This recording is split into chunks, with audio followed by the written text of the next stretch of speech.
What's up, friends? Welcome back to the channel, and welcome to this video. We're approaching the end of 2025. I know, it's hard to believe. We all go through this every year where it just seems like, where did the entire year go? I know December is not quite over yet, but so far this year I have read 243 books. I thought it would be fun to do a 2025 Wrapped. I'm gonna go over my top 3 favorite books in my top 3 favorite genres. My top 3 thriller books, my top 3 fantasy books, and my top 3 literary fiction. Quick shout out to the horror genre because that's also one of my top favorites, but I think I'm gonna do a completely separate video on all of the horror books that I love this year. So let's just get right into it.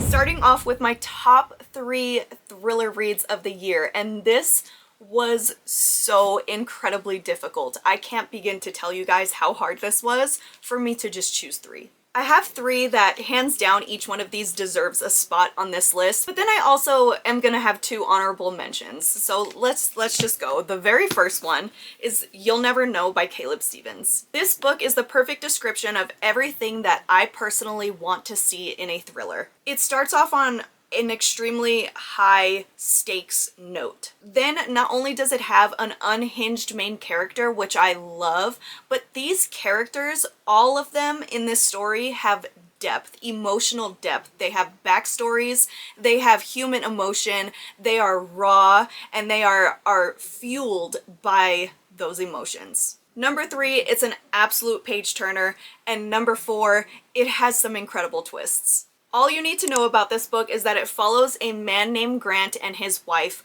who are getting ready to go on a hike together when his wife is abducted right in front of his eyes. There's nothing he can do about it, but these kidnappers give him a trail of clues and riddles to follow and solve in order to get her back. That is all you need to know about this book. Go in as blind as possible. Aside from that happens in chapter 1, and just enjoy the ride. This book is absolutely fantastic. 6 stars. The next one on my list is King of Ashes by S.A. Cosby. S.A. Cosby is the most cinematic thriller author of all time. His action-packed books play out in your mind like a movie. He's another author that always seems to have characters that are very raw and just have a lot of emotional depth. And when I found out that this book was releasing this year, I was over the moon. I begged Flatiron Books to send me a early copy of this so that I could just get my hands on it and read it, and I was very fortunate that they did. So I read this the second it showed up at my door. I started reading it. The emotional journey that I went through reading this book adds to the entire experience of why I love this one so much. I was just so invested, and it just made me so happy to have this book in my hands. Like, S.A. Cosby is just fantastic. So this book follows a guy named Roman who has not been back to visit his southern hometown in a very long time. He's busy running a very successful business of his own. But when he gets a call that his father has been in an accident and is now in a coma, he rushes back to his hometown and to his 2 other siblings to be at his father's bedside. When he gets there, he learns that his younger brother has gotten himself tied up in the very worst things with the very worst people, and Roman has to play savior and kind of try and find a way to dig his brother out of this terrible situation that he's in. Along the way, we uncover lots of secrets and truths about his childhood, the family, things that they went through, and we kind of witness the characters get deeper and deeper into this terrible situation that they've ended up in.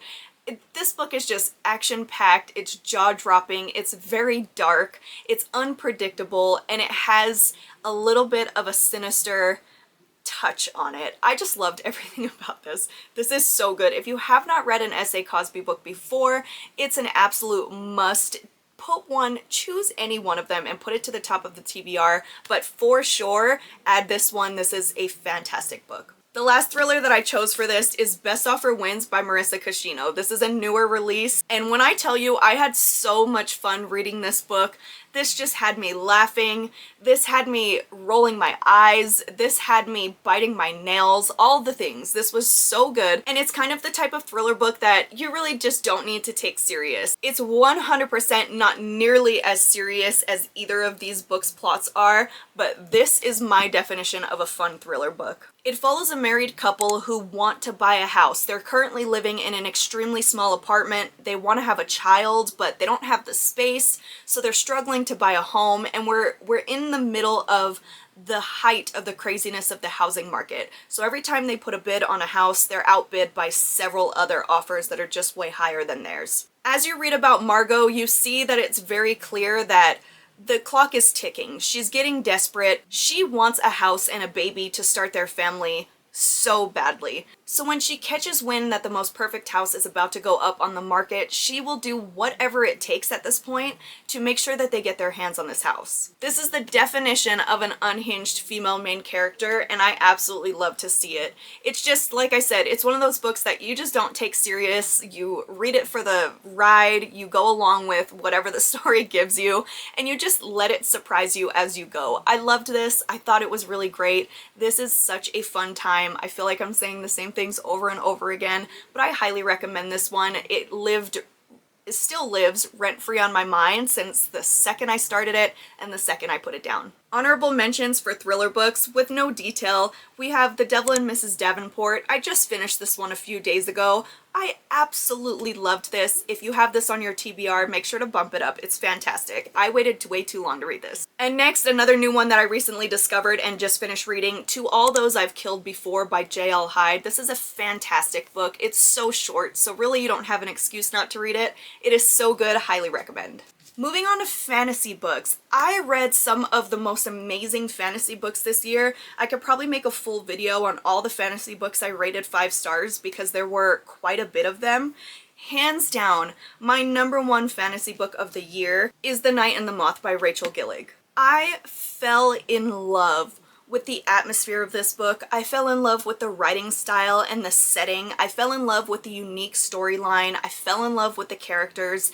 And this ending, if you've read this book, you know what I'm talking about, but there is no ending like this ending. If you saw this coming, I'm shocked. This series is a duology. There will be a book 2 and that'll be the end of it, but knowing that there is a book 2 and that it's not coming out for a while, this was the cruelest ending ever, because this is the type of ending where you would have picked up the second book automatically and got started on page 1 right away. Fantasy books are really hard to describe, so in the most simple terms, I'm gonna say this. It follows a woman who is one of 6 diviners. This group of 6 diviners, their job is to drown in magical spring water, and as they drown, they're able to prophesy for people. So people will come to their town, they'll pay to have these diviners prophesy for them, and that's pretty much what they do. But all of a sudden, her fellow diviners start going missing one by one, and she's tempted to leave the city walls, which they never do, in order to go and look for them and find out what happened. That's a drop in the ocean compared to everything else that is going on in this book, but I'm telling you, it's just so good. The writing is beautiful, the storyline is so good, it's action-packed, it's got secrets, it's got everything. It's got everything, okay? I loved this book so much. The next one is Blood Over Brighthaven by Emma Wong. This book blew me away. One thing about fantasy that I love so much is that when I find a story that really just makes sense to me, I become like amazed and in awe of the author for being able to create something so wonderful that is literally all made up. Like, fantasy is just so fascinating to me because I don't know if I would ever have like the brain capacity to create entirely different worlds and systems and governments and magic. It's just insane. I'm very impressed. I love fantasy. So this book blew me away. It follows a woman who is aspiring to become a high mage. In their world, this group of high mages run how magic is distributed, basically. She wants to become a high mage. She's been studying for this test for as long as she can remember, and she's prepared herself to take this test. The catch is that no woman has ever been chosen into the High Magistracy before. However, when she passes the exam and is accepted into the High Magistracy, she starts to see evidence that the magic system doesn't quite work the way she was brought up to believe it does. I was absolutely sucked into this story. There's no other way to put it. I was so absorbed in the characters and the storyline. The twist in this absolutely blew me away, and the ending just so good. This is like top tier, guys. This is quality fantasy right here. This is my type of book, and I loved it. The last fantasy that I chose was such a hard decision between these two. I had to choose between The Orchid and the Owl by Mariah Montoya and The Crown Prophecy by Meg Acuna, and I am gonna have to go with The Crown Prophecy, but I almost wonder if it's because I read this one more recently, so it's like more still fresh on my mind than this one, but I swear I loved both of these equally. These are so fun. The Crown Prophecy was just the perfect definition of a cozy fantasy romance, and I don't gravitate toward romance very much, so when I find a romance in a book that I love, it really sticks out to me. So this book follows a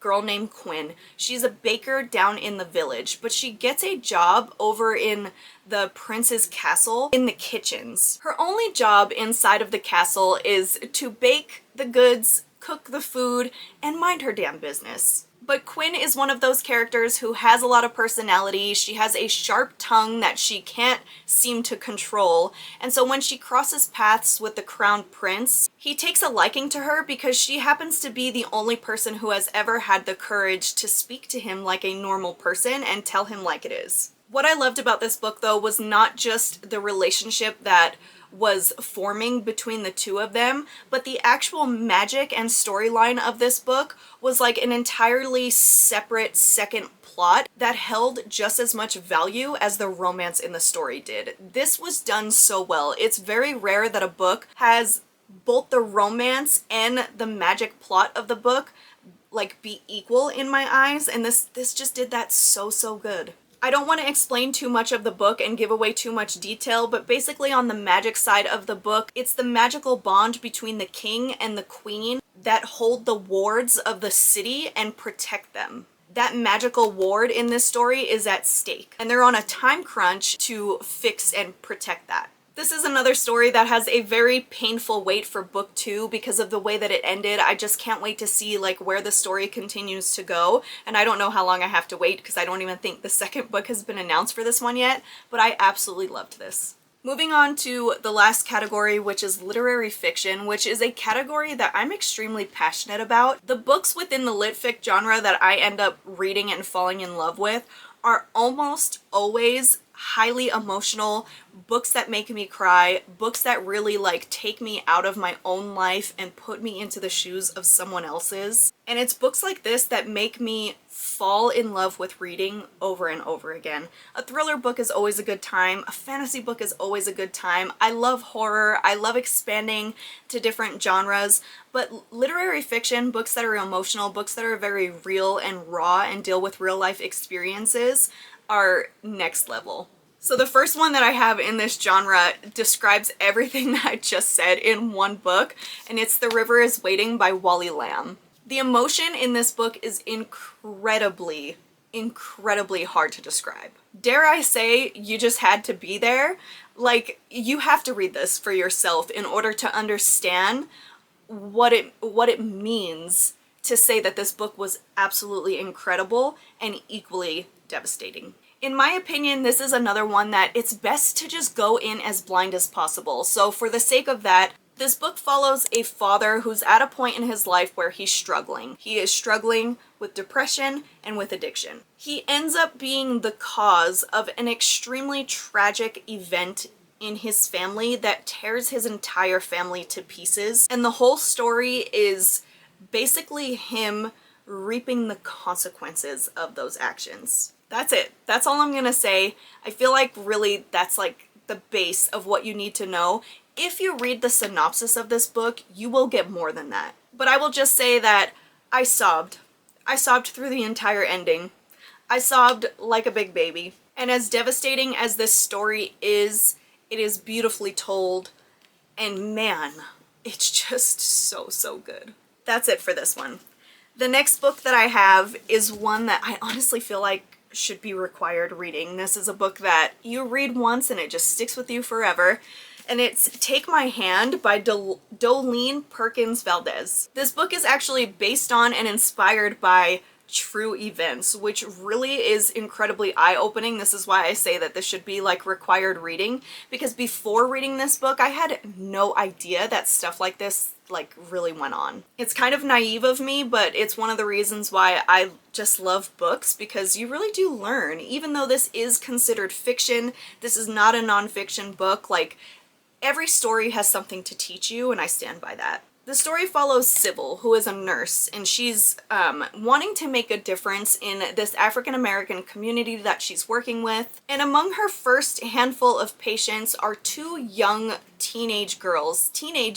They're very young, 11 and 13 years old. When talk of birth control becomes a subject, she learns that these children have been forcibly sterilized. And as she discovers that this is actually a very common practice and that not a single soul around her is doing anything about it, she is going to be the one to actually stand up for these girls and for other people in the community and do something about it.